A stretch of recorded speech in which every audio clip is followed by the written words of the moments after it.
ప్రస్తుతం జరుగుతున్నటువంటి world economic forum ప్రపంచ ఆర్థిక సదస్సు కనిపిస్తోంది.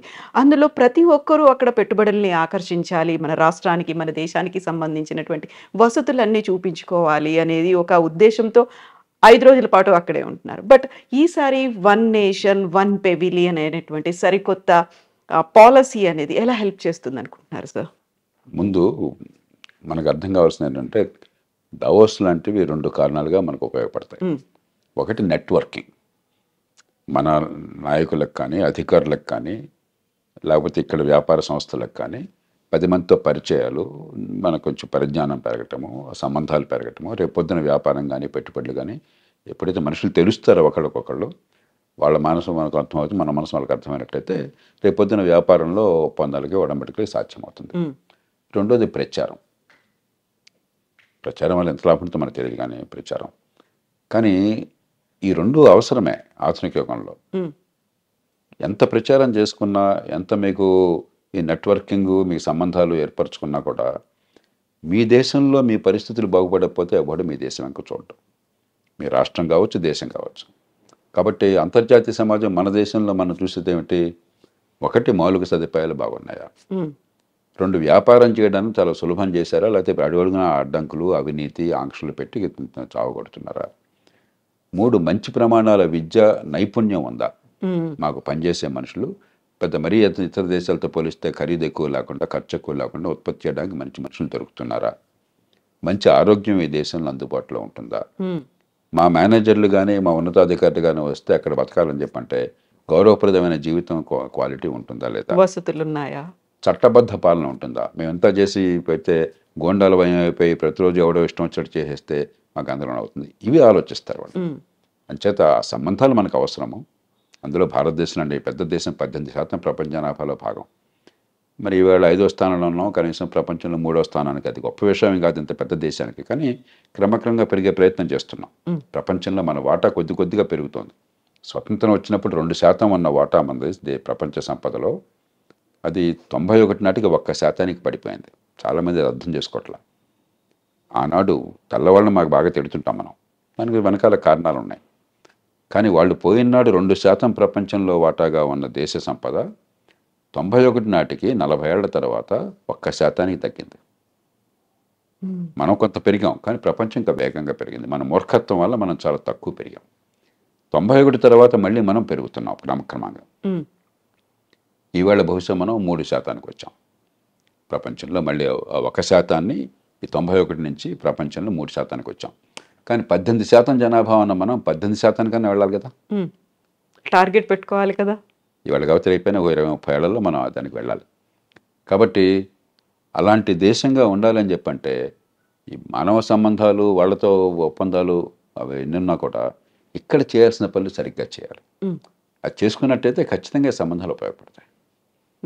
సార్, ఇప్పుడు మీరు ఇన్ని రకాల వసతులు ఉన్నాయా, మెరుగైనటువంటి ఇన్ఫ్రాస్ట్రక్చర్ ఉందా, ఇలాంటివన్నీ చూస్తారు అనుకున్నప్పుడు అక్కడ ఉన్నటువంటి పొలిటికల్ సిచ్యువేషన్ లేదు, ప్రభుత్వాలు మారుతున్నాయి అనుకున్నప్పుడు వాళ్ళ పరిపాలన ఎలా ఉంది, ఇవన్నీ కూడా కన్సిడర్ చేస్తారంటారా? ఖచ్చితంగా పొలిటికల్ స్టెబిలిటీ మన దేశంలో పెద్దగా అది ఇబ్బంది లేదు.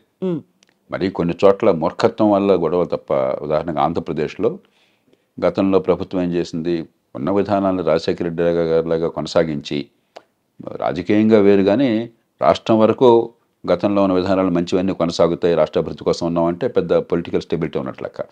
అలా కాకుండా గవర్నమెంట్ మారిపోగానే గందరగోళం అయిపోతుంది, పాత ఒప్పందాలన్నీ రద్దు అయిపోతాయి, లేకపోతే వాళ్ళు అసలు ఈ ఆర్థిక ప్రగతి మీద శ్రద్ధ పెట్టరు, మౌలిక సదుపాయాలు నిర్లక్ష్యం చేస్తారు, చట్టబద్ధ పాలన ఉండదు, గోండాల పాలన ఉంటుంది అనుకోండి, అప్పుడు ఖచ్చితంగా ప్రపంచం దాన్ని వ్యతిరేకిస్తుంది. భారతదేశం మొత్తం మీద రాజకీయంగా స్థిరత్వం ఉన్న దేశం, ఈ దేశాన్ని నమ్మొచ్చు అన్న భావన ఉంది. కానీ ఒక్కటే భయం ఏంటంటే ప్రస్తుతం ఉన్న పరిస్థితుల్లో ప్రధాన పార్టీలు కొన్ని, గతంలో మన దేశంలో ఏకాభిప్రాయం ఉండేది. పార్టీల మధ్య విధానాల్లో ఎన్ని రకాల భేదాలు ఉన్నా కూడా దేశ ఆర్థిక ప్రగతి, మౌలిక సదుపాయాల కల్పన, ఆదాయాలు పెంచడం, పెట్టుబడులు ప్రోత్సహించడం, ఆ విషయంలో 1991 నుంచి ఇప్పటిదాకా దేశంలో ఏ పార్టీ అధికారంలో ఉన్నా కూడా జాతీయ స్థాయిలో ఒక స్పష్టత ఉండింది.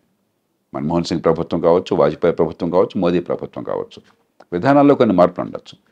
కానీ మొట్టమొదటిసారిగా అసలు దేశ ఆర్థిక ప్రగతిని గురించే ఆలోచన లేకుండా హ్మ్. అన్ని పంపకాల మీదే దృష్టి పెట్టేటువంటి తీరు ఈ మధ్య కాలంలో పెరుగుతుంది. అది ఖచ్చితంగా ప్రపంచంలో ఇతర దేశాలను ఆలోచింపజేస్తుంది. అది మినహాయిస్తే రాజకీయ స్థిరత్వం విషయంలో మనకు పెద్ద ఇబ్బంది లేదు.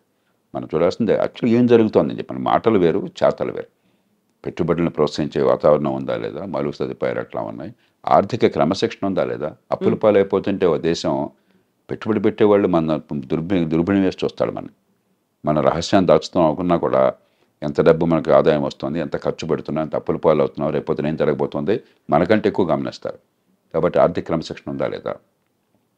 మరి పెట్టుబడులు ప్రోత్సహించే వాతావరణం ఉందా లేదా? హ్మ్. లేదా గోండాతనం తీరున ఉందా? అవినీతి మరీ విపరీతంగా పెరిగిపోయి ఉదాహరణకి కియా మోటార్స్ ఆంధ్రప్రదేశ్కి ఎందుకు వచ్చింది? తమిళనాడులో పెట్టాలనుకుంటే వాళ్ళు లంచాలు అడగటం ఏదో పని ఏదో మంచి చెడు ఏదో చూసుకుంటారు. వాట అడిగారట వాళ్ళు. అందుకని వాళ్ళు దండం పెట్టి మన ఆంధ్రప్రదేశ్కి వచ్చారు. కాబట్టి మరీ శృతి మించిపోయి అక్కడ పరిశ్రమల్ని అంత అమాంతం వాటేసుకునేట్టు బంగారు గుడిపెట్టి బాతును కూడా చంపేసే ధోరణి ఉన్నదా? ఇవన్నీ చాలా నిశ్చితంగా పరిశీలిస్తుంది అంతర్జాతీయ సమాజం. హ్మ్. సార్ ఇక్కడ అభివృద్ధికి సంబంధించి చూస్తే ఒకే ఒక సిటీ పట్టణంగా డెవలప్ అయిందా? లేకపోతే మిగతా వికేంద్రీకరణ అంటారు. మీరు ప్రతిసారి ఫోకస్ పెట్టాల్సినటువంటి అంశాల్లో వికేంద్రీకరణ ఉంది. సో, మేజర్ ఫోకస్ అంతా హైదరాబాద్ మీద పెట్టి పెట్టుబడులు తీసుకొస్తున్నారా? మిగతా ప్రాంతాల్ని కూడా మేము అభివృద్ధి చేస్తామనే ధోరణి కనిపిస్తుందా సార్? మొత్తం మీద మన దేశంలో మన దృష్టి అంతా కేవలం ప్రభుత్వాలను మాత్రం నిందించట్లా. మీడియా కానీ, మధ్యతరగతి వర్గాలు కానీ, హ్మ్.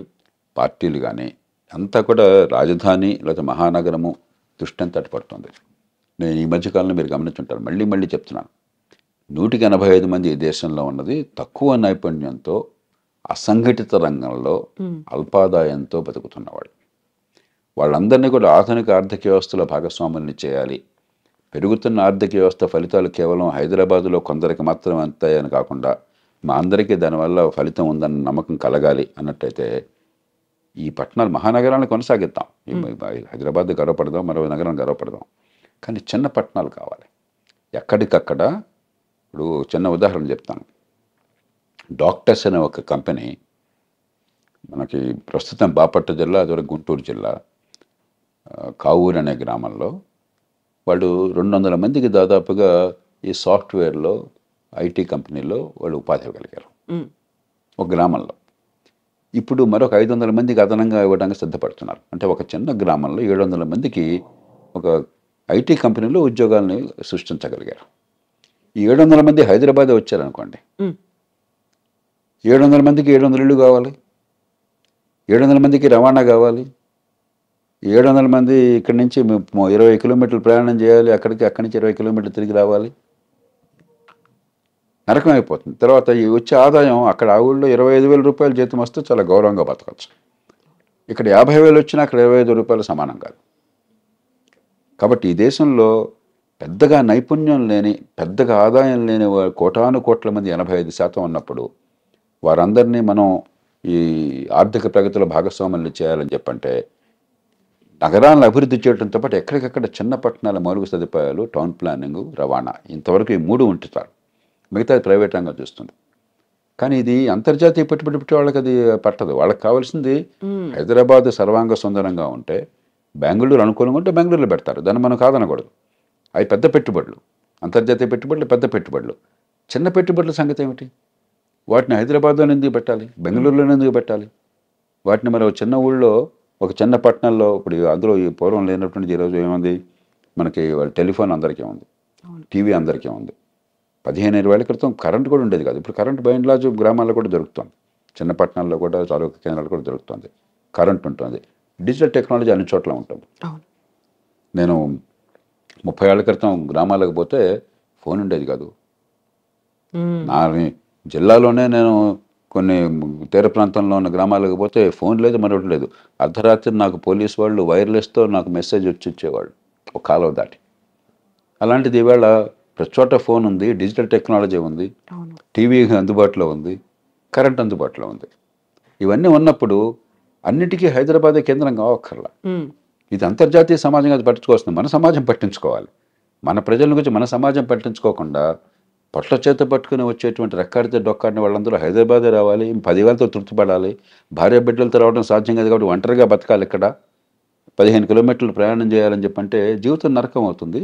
ప్రజలు హర్షించరు. ఉమ్, మీరు ఎలక్షన్లో ఎక్కడో వెళ్ళక్కర్లేదు, రాజకీయ పార్టీలు నేను ఎందుకంటే ఎన్నికల ఫలితాలే వాళ్ళకి అర్థమవుతాయి, మిగతా ఏమీ అర్థం కాదు. ఎలక్షన్లో ఓట్లు వస్తాయా పోతాయా అన్నదే వాళ్ళకి అర్థమయ్యేది. 2023 ఎన్నికల్లో ఉమ్, ఆ, తెలంగాణ అసెంబ్లీ ఎన్నికలు ఏం జరిగింది ఒకసారి చూడండి. హైదరాబాదు చుట్టుపక్కల 24 నియోజకవర్గాల్లో కాంగ్రెస్ ఒక్క సీట్లో కూడా గెలవాల. అభివృద్ధికి వాళ్ళు దోహదం చేస్తున్నారు అనుకున్నటువంటి టీఆర్ఎస్ బీఆర్ఎస్ కానీ లేకపోతే బీజేపీ కానీ ఆ రెండు పార్టీలకి సీట్లు వచ్చినాయి 24 సీట్లలో. అవును. 24 సీట్లు మినహాయిస్తే మిగతా చోట్ల చాలా మేర కాంగ్రెస్ నెగ్గింది. తేడా ఏంటి? ఇక్కడ అభివృద్ధి ఫలితాలు మాకు అందుతున్నాయని అత్యధికులు భావించారు. ఉమ్, తప్పులుండొచ్చు ప్రభుత్వాల్లో, ఈ ప్రభుత్వాలు తప్పులు లేని ప్రభుత్వం భారతదేశంలో లేదు. ఉమ్, ఎలక్షన్లో 30 కోట్లు ఖర్చు పెట్టాక అసెంబ్లీ సీటు కోసం తప్పులు చేయకుండా మీరు ఉంటారని మనం అన్న పిచ్చోడమా? అది తర్వాత చూసుకుందాం. కానీ కనీసం ఆర్థిక ప్రగతి ఫలితాలు మాకు అందుతున్నాయి కనిపిస్తోంది అని ఒక ఎదురుగా. ఆశ కనిపిస్తోంది. ఉమ్, మిగతా చోట్ల ఆశ కనిపించట్లా. కాబట్టి ఇది దేశ ప్రజలకు అవసరం మాత్రమే కాదు, రాజకీయంగా ఇది లేకపోతే మనుగడ సాగించలేరు. ఉమ్, అది మనం చూసుకోవాల్సింది. అంతర్జాతీయ సమాజానికి ఏం పోయింది? వాళ్ళకేం అవసరం? వాడికి కావాల్సింది వాడు వ్యాపారం చేస్తే ఈ దేశంలో మంచి ఉత్పత్తి చేసి అమ్ముకోగలను అనుకుంటే వాడు వస్తాడు. అది సరే, ఇప్పుడు దావోస్లో తెలంగాణ రాష్ట్రం ఒక్కరోజే 52,000 కోట్ల పెట్టుబడుల్ని ఆహ్వానించింది అనుకున్నప్పుడు వస్తున్నటువంటి విమర్శలు కూడా గతంలో మేం చేసుకున్నటువంటి ఒప్పందాలే కదా, దానికి ఒక ఎక్స్టెన్షన్ ఇది అనే మాటతో పాటుగా హైదరాబాద్కు సంబంధించినటువంటి కంపెనీలు దావోస్తో ఒప్పందం కుదుర్చుకోవడం ఏంటి? యాక్చువల్గా అక్కడికి వెళ్ళిన తర్వాత గ్లోబల్ ఎరీనాలో ఎవరెవరితో ఒప్పందాలు కుదుర్చుకుంటే మన రాష్ట్రానికి శ్రేయస్కరం సార్? ఇవన్నీ రాజకీయంలో ప్రచారంలో భాగం. అందుకని నేను దాని పెద్దగా దీనికి వెళ్ళను. కానీ ఒక మంచిది ఏమిటంటే గతంలో నేను ఎన్నోసార్లు బహిరంగంగా చెప్పాను, ఎన్ని పొరపాట్లు ఉన్నా కూడా పొరపాట్లు ఉన్నాయి. ఈ దేశంలో పొరపాట్లు లేని రాజకీయ పార్టీ అధికారంలో సాధ్యం కాదు ప్రస్తుతం ఉన్న పరిస్థితులు. నేను మళ్ళీ చెప్తున్నాను, ఎన్నికల్లో 25 కోట్లు ఖర్చు పెట్టాక ఉమ్, ఎలక్షన్లకు ముందు సందర్భాన్ని బట్టి ఇటు నుంచి అటు అటు నుంచి ఇటు అంగలు వేశాక ఈ రెండు ఉన్నాయి కదా, మనందరికీ తెలుసు కదా. ఉన్నాయి. ఇంకా పెద్దగా మరి ఒక పార్టీ గొప్పగా నీతికి విలువలు కొంది, ఇంకో పార్టీ లేదని చెప్పని మనం అనుకోవటం మన అమాయకత్వం.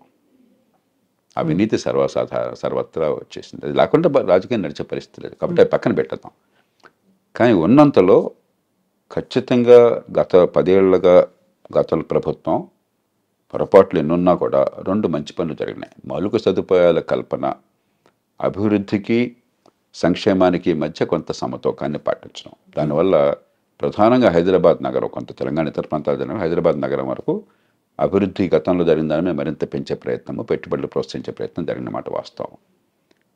ఈ ప్రభుత్వం ఎప్పుడైతే సంక్షేమానికి మరింత ఎక్కువ పెద్దపీట వేసి ఉన్న వనరులు పూర్తిగా లేకుండా చేసుకుని రోజువారీగా కటకట పరిస్థితి వచ్చిందో కొంత మౌలిక సదుపాయాల కల్పన, అభివృద్ధికి సమతూకం తగ్గింది.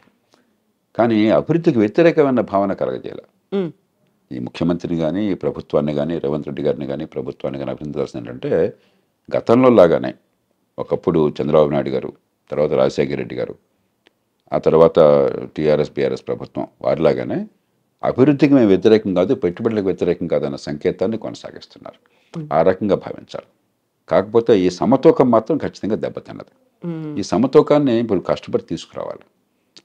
అది తీసుకొచ్చినట్టయితే సరే, పార్టీల మధ్య మేము చేసామని వాళ్ళు చెప్తే ఎవరు చేస్తే మనకేం కావాలి? ఎవరిది సొంతం కాదు ఇది. ఈ ప్రజలకు మేలు జరిగితే, ఇక్కడ పెట్టుబడులు వచ్చి, ఇక్కడ సంపద పెరిగితే, ఇక్కడ ఉపాధి కలిగితే, ఇక్కడ ఆదాయాలు పెరిగితే, అక్కడ ఎవరు ఏ పేరుతో వచ్చినా మనకు అభ్యంతరం లేదు.